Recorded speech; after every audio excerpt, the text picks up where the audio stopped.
Les relations se sont refroidies, semble-t-il, entre le barreau de Port-au-Prince et la Cour de cassation.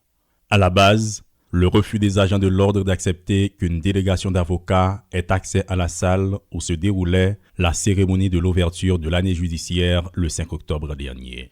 Seul le bâtonnier AI, maître Marie-Suzy Legros et 2 autres membres du Conseil de l'ordre des avocats de Port-au-Prince ont pu accéder à la salle.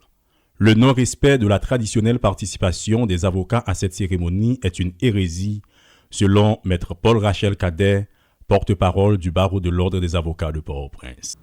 Le barreau de Port-au-Prince se pose des questions, réclame des explications des autorités judiciaires dont l'attitude inappropriée laisse planer de grands doutes sur la volonté réelle du Conseil supérieur du pouvoir judiciaire d'exercer sa mission étatique en toute indépendance des autres pouvoirs.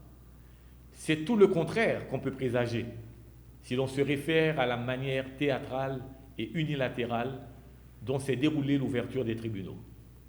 Loin de mettre les principaux concernés au premier plan, l'ouverture des tribunaux du lundi 5 octobre 2020 n'était rien d'autre qu'une cérémonie d'honneur aux dignitaires du pouvoir exécutif. Par solidarité, le bâtonnier AI, maître Marie-Suzy Legros, a quitté la salle où se tenait la cérémonie pour prononcer son allocution devant le portail de la Cour de cassation. Ensuite, elle a retrouvé les autres avocats dans le cadre d'une marche qui se tenait le même jour afin d'exiger justice pour maître Montferrier d'Orval, assassiné le 28 août dernier. Mais le barreau de Port-au-Prince n'est pas prêt à oublier ce qu'il considère comme un affront à l'ensemble de l'ordre. Le Conseil de l'ordre des avocats de Port-au-Prince dénonce les écarts du président de la Cour de cassation qu'il juge attentatoires aux liens qui unissent les membres du système judiciaire, en l'occurrence les avocats et les magistrats. De tels écarts, effritant les pylônes de la justice sur lesquels repose l'espoir de la nouvelle Haïti, ne peuvent qu'être délétères pour la cohabitation avocats et magistrats.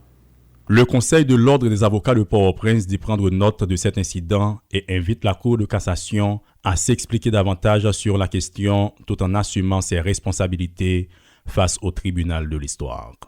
Entre-temps, le dossier d'Orval est toujours en cours d'instruction alors que le barreau confirme avoir écrit au président de la République pour lui demander d'autoriser la création d'une commission d'enquête indépendante sur l'assassinat du bâtonnier. En tout cas, pour éviter la défaite du droit dans ce dossier, le barreau de Port-au-Prince souhaite aller jusqu'au bout et rester fidèle à la mission qu'il s'est donnée.